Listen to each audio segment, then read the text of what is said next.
Yeşaya 64-cü fəsil. Ya Rəbb, kaş göyləri yarıb enəydin, dağlar hüzurunda sarsılardı. Alov kolluğu yandıran kimi, od suyu qaynadan kimi adını yağılarına tanıtdıraydın. Millətlər önündə lərzəyə gələrdi.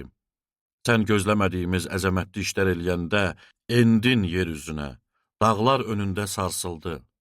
Ona etibar eləyənlər üçün belə işlər eləyən Allahı, əzəldən bəri səndən başqasının nə göz görüb, nə də qulaq eşidib.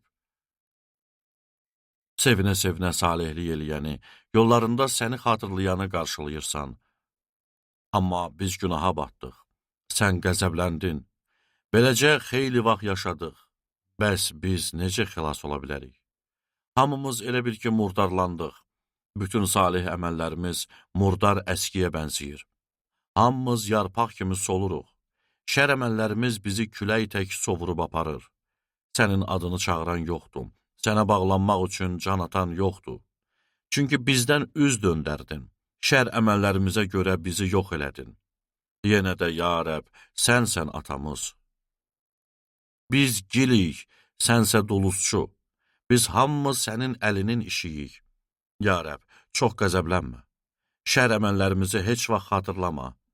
Hamımız sənin xalqınıq, bunu nəzərə al. Müqəddəs şəhərlərin səhraya, Sion çöllüyə döndü. Yerusəlim viran qaldı.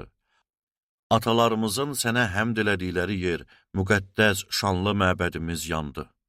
Gözəl binalarımız xaraba qaldı. Bütün bunlardan sonra, ya Rəbb, yenə də özünü saxlayacaqsanmı? Susub bizi nə qədər alçaldacaqsan?